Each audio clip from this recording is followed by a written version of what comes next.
అంటే పోరాటం ఏం చేయాలి సలహా చెప్పు, నాకు అర్థం కాదు.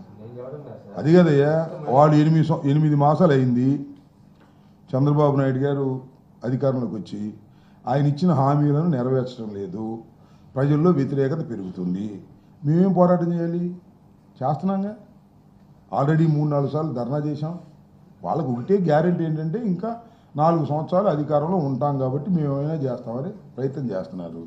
మేము అసలు మా జగన్మోహన్ రెడ్డి గారు డే 1 నుంచి పోరాటాలే. ఇప్పుడు 3 ధర్నాలు చేశాం. ఇప్పటికి 9 మాసాలు కాలా, ఇంకా కంప్లీట్ కాలా, ఇంకా మేము ఓటర్ నుంచి బయటికే రాలా. ఇప్పుడు 3 సార్లు కలెక్టరేట్కి వెళ్ళి రిప్రజెంట్ చేసాం.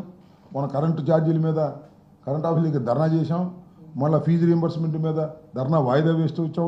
ఎమ్మెల్సీ కోడ్ ఉండటం వల్ల పోరాటాలు చేయటంలో వెనుకాడే ప్రశ్న లేదు. పోరాటాలు చేస్తాం, ప్రజల్ని చైతన్యపరుస్తాం, ప్రజలు వాటిని తెలుసుకుంటారు. ప్రజలు పోరాటాల్లోకి వచ్చి పాల్గొకపోవచ్చు, అది వేరే విషయం. ఇంకా టైం పడుతుంది పోరాటాల్లోకి వచ్చి చేసేదానికి. చంద్రబాబు ఏమో భయపెట్టేస్తున్నాడు, అరెస్టులతో అక్రమాలతో భయపెట్టేస్తున్నాడు.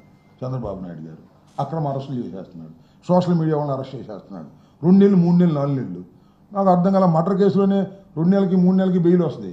సోషల్ మీడియాలో 3 నెలల దాకా బెయిల్ రావట్లా. అంత పకడ్బందీగా పోలీస్ వ్యవస్థను వాడుతున్నాడు ఆయన. దుర్మార్గంగా వ్యవహరిస్తున్నాడు. పెద్ద పెద్ద లాయర్లు పెడుతున్నాడు. సుప్రీంకోర్టులో అసలు పెద్ద లాయర్లు పెట్టి సోషల్ మీడియాలో వాళ్ళకి రాకోకుండా, మా మీద కేసులు పెట్టిన వాళ్ళకి బెయిల్ రాకోకుండా వచ్చే విధంగా ఆయన మొత్తం పవర్నంతా ఉపయోగిస్తున్నాడు. ఎంతో కాలం కొనసాగదు, కొంతకాలం కొనసాగిద్ది తప్ప కలకాలం అది కొనసాగదనే విషయం ప్రజలకు తెలుసు, చంద్రబాబుకు తెలుసు. చూద్దాం ఏం జరిగిద్దాం. ఇప్పుడు నిన్న ఏంటి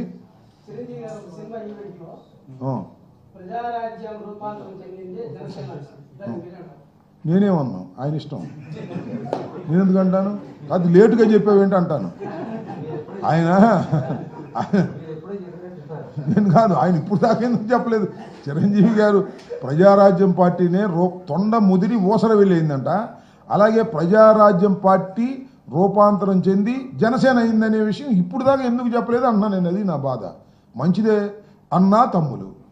అయితే రూపాంతరం చెంది ఇలా మారింది. కానీ పాపం చిరంజీవి గారు నాకు కూడా బాగా తెలుసు, చాలా మంచివాడు, సౌమ్యుడు, ఒక విధంగా రాజకీయాలకు పెద్దగా పనికొచ్చే వ్యక్తి కాదు.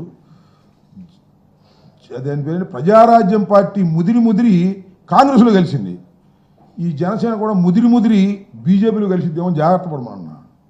దీన్ని కూడా అలా విలీనం చేసేస్తాడా? అన్నేమో కాంగ్రెస్లో విలీనం చేశాడు, తమ్ముడు బీజేపీలో విలీనం చేస్తాడా అనే సంకేతాలు కనిపిస్తున్నాయని చెప్పే మాట ప్రకారం చిరంజీవి గారు ఏమన్నాడు? ఇది మారి అదేయింది అన్నాడు. ప్రజారాజ్యం మారి జనసేన కాలేదు, ప్రజారాజ్యం మారి కాంగ్రెస్ అయ్యింది, కాంగ్రెస్లో కేంద్ర మంత్రి అయ్యాడు. అలాగే జనసేన మారి బీజేపీలోకి చేరి మరి ఆయన కేంద్ర మంత్రి అవుతాడా? ఇలాంటి సందేశం ఏమైనా ఇచ్చాడా? ఒకసారి చెక్ చేసుకోమని మనం చేస్తున్నాను.